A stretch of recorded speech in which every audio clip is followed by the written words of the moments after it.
Salut les amis, j'espère que vous allez bien, moi ça va bien. On est samedi 20 quelque chose février là.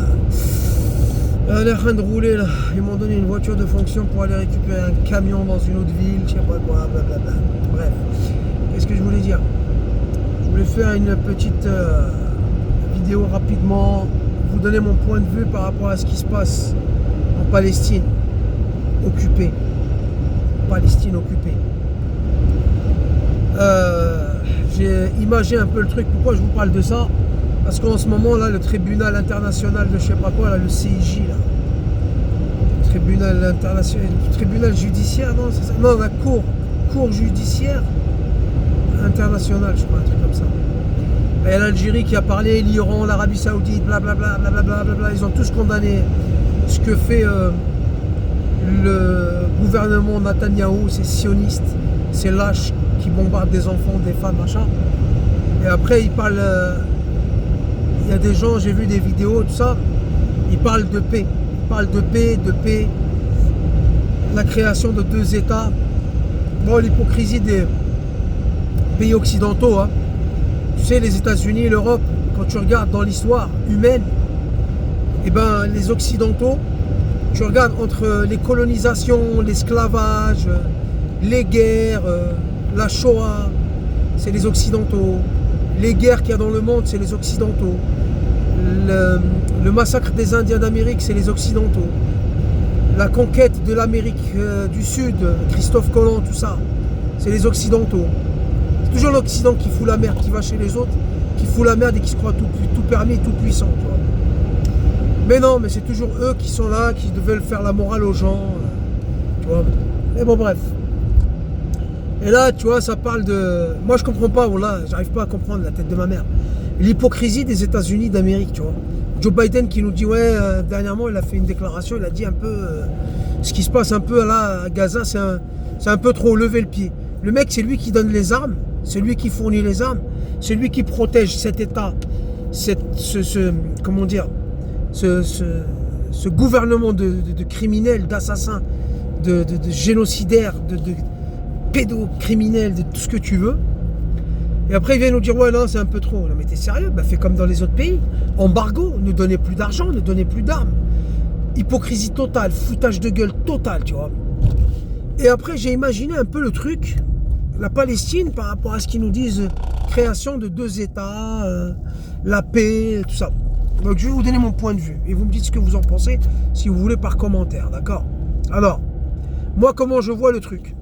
T'as une maison avec un jardin, un grand jardin, grande maison, d'accord? La maison, elle fait quoi? Je sais pas, à peu près, je sais pas moi, 100 mètres ou 120 mètres carrés de trucs habitables, tu vois, de surface habitable. Après, t'as un grand jardin, tranquille, bien, tu vois. Et bah, t'as des mecs qui débarquent, tu vois, on va dire un peu...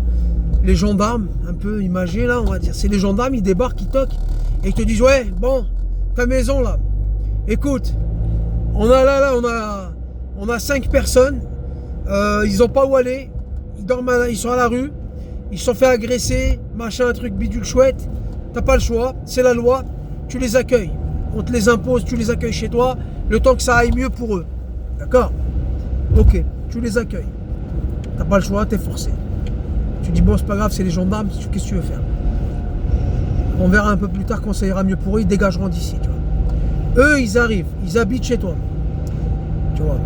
Et puis, qu'est-ce qu'ils font? Petit à petit, ils commencent à se sentir à l'aise chez toi. Et puis après, ils prennent une pièce, la pièce où ils sont, ils te disent, ça, c'est chez moi, c'est ma pièce, tu rentres pas chez moi. Attends, c'est chez moi, je t'héberge, t'es dans la merde. Non, maintenant, c'est chez moi ici, moi, je reste là, tu dégages. Et petit à petit, toi, tu as des enfants, tout ça, là, tu vois. Et qu'est-ce qui se passe? Bah, petit à petit, les 5 personnes, là, bah, ils ont fait des gosses, tout ça, tu vois. Et puis, ils ont appelé des cousins, eux, qui étaient un peu à gauche, à droite. Ils leur ont dit, venez ici. Et ils se retrouvent, ils étaient 5. D'un seul coup, ils sont, je sais pas moi, on va dire à peu près une vingtaine. Et toi, tu as des enfants, tout ça, et petit à petit, ils te prennent ton chez toi. Et d'un coup, toi et ta petite famille chez toi, vous étiez au début une petite famille, la famille s'est agrandie, Tu as eu des enfants qui, eux, se sont mariés, ils ont eu des enfants, ils se sont agrandis, la famille s'est agrandie. Et en fait, les 5 personnes qui sont venues chez toi, à la base, ils étaient 5, ils sont devenus 20, puis ils sont devenus 30, dans la même maison, et ils te disent, ici, c'est chez nous. Et toi, tu étais un petit peu, vous n'étiez pas beaucoup, vous étiez, on va dire, 5, la famille s'est agrandie, maintenant vous êtes 20. Et ben toi, à la fin, tu te retrouves dans une petite chambre, et il te dit, tu n'as pas le droit d'accéder au jardin, tu n'as pas le droit d'aller à la salle de bain, c'est moi qui coupe l'eau, c'est moi qui l'ouvre, si je te dis d'y aller, tu y vas. C'est quand je veux moi que tu vas prendre ta douche. Et vous vous retrouvez à 20 dans un 4 mètres carrés, dans une pièce qui fait 4 mètres carrés. Et tu dois tout faire dans cette chambre-là, tu vois. Et après, tu dis c'est pas grave, tu prends ton mal en patience, tu crois en Dieu, tu dis c'est pas grave, c'est Dieu qui a décidé comme ça changera peut-être plus tard, on verra. Et ben qu'est-ce qui se passe? Ta chambre là, tu commences à l'aménager, tu mets des lits superposés, parce qu'il n'y a pas beaucoup d'espace. Tu commences à mettre une petite plante sur la fenêtre. Tu commences à mettre un petit chauffage, parce qu'il fait froid l'hiver. Eh ben, ces races de morts qui sont venus squatter chez toi parce qu'ils étaient dans la merde, eh ben, ils te font comprendre, maintenant c'est chez nous. Et quand ils voient que tu es bien, eh ben, de temps en temps, ils viennent, ils te cassent ton pot de fleurs. Ils te coupent le câble électrique pour pas que tu aies du chauffage, tu vois. Et puis à un moment donné, ben, de temps en temps, ben, tu as un petit nourrisson, tu as des enfants en bas âge, ben, de temps en temps, ils arrivent, ils se mettent bien, ils se protègent, ils mettent des casques, ils mettent des grosses doudounes avec des couvertures bien protégées. Et toi, tu n'as rien. Toi, tu as juste un couteau pour te défendre. Mais eux, ils ont des gaz lacrymogènes, ils ont un taser. Ils rentrent comme ça, et ils te font le bruit du taser, ils te font comprendre que tu bouges, t'éclates. Ils gazent tout le monde comme ça. Et ils rentrent, et comme ça, de temps en temps, au hasard, ils arrachent un enfant de la famille, et ils l'emmènent, et ils l'emprisonnent. Dans le jardin, il y a une petite cabane. Ils l'enferment là-bas, et tu sais pas ce qu'ils lui font. S'il se fait violer, s'il machin. Et tu peux rien faire. Et de temps en temps, quand tu te rebelles, on vient, on tue un enfant de ta famille, tu vois. Et puis là, au mois d'octobre, ben, ils voient que chez toi, tu l'as bien aménagé, ta petite chambre, et tu es heureux avec ta petite famille, malgré la pression, les restrictions, tout ça. Ben, ils font quoi? Ils débarquent chez toi, et ils cassent tout dans la chambre, tout, ils cassent tout. Et ils tuent les enfants parce qu'ils se disent, il y en a marre, ils s'agrandissent. Et plus tard, ils peuvent se retourner contre nous, ils peuvent se battre, ils peuvent venir nous défoncer et reprendre leur maison. Et ben on tue les enfants pour pas qu'ils grandissent, vite. Et ils cassent tout chez toi. Et ben toi, tu es dans ta chambre toute détruite, morale, il est à zéro. Ton enfant, il est mort. L'autre, il est là-bas dans la cabane, tu sais pas ce qu'ils lui font. Et tu es là, et tu vois, tu as le moral dans les chaussettes. Après, on te dit, écoute, si tu veux, on fait la paix. Hein. Si tu veux, on fait la paix. Et puis, on va te donner 2 chambres de plus. Ouais, mais tu m'as tué mes enfants. Tu m'as tout cassé. Moi, personnellement, ben, je veux plus de paix. Je veux aller jusqu'au bout avec toi. Je veux qu'on crève tous les deux, ta mère, la pute. Espèce de sioniste de merde que tu es. Je veux qu'on crève, toi et moi, espèce de merde. Parce que j'ai plus rien à foutre, moi. Si tu me parles de paix et tu me parles d'aller... Et les mecs qui viennent, il y a des gens qui sont là, ouais, la paix. Non, il n'y a pas de paix. Non, il n'y a pas de paix. Non, quand t'es venu, tu m'as baissé mon froc, tu m'as attaché toi et tes potes.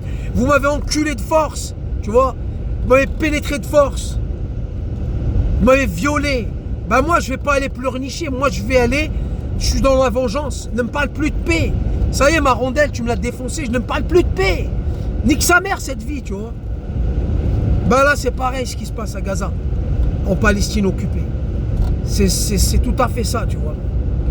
Et moi, personnellement, fuck la paix, nique votre paix, allez vous faire enculer. Je t'en parle l'autre jour, on va y aller jusqu'au bout, c'est tout. Arrêtez de me parler de paix. Et en plus de ça, dis-toi que cette famille, dans cette petite pièce, elle a des cousins partout, dans le lotissement. Des cousins là-bas, des cousins là-bas. Et ben ces cousins de mes couilles, c'est des lâches, ils parlent pas, tu vois. Donc, il n'y a plus rien à attendre, c'est lâche. Donc, tu vois, tes cousins, c'est de la merde. Donc, ça y est, je n'ai plus rien à foutre. Mes cousins, c'est de la merde. Ma famille, c'est de la merde. Les gens qui m'entourent, c'est de la merde. Les voisins, ils voient ce qui se passe. C'est des lâches, c'est des merdes. Tu vois. Eh ben, ne me parle pas de paix. La seule paix que je peux avoir pour toi, c'est mon paix, mon gaz dans ta bouche. Tu vois, je t'ouvre la bouche et je te pète dans la bouche. Comme ça, tu ressens mon pied jusqu'au fond de ta gorge. Je t'envoie un kamehameha pur dans ta gueule. Race de mort. Voilà les amis, je voulais dire ça.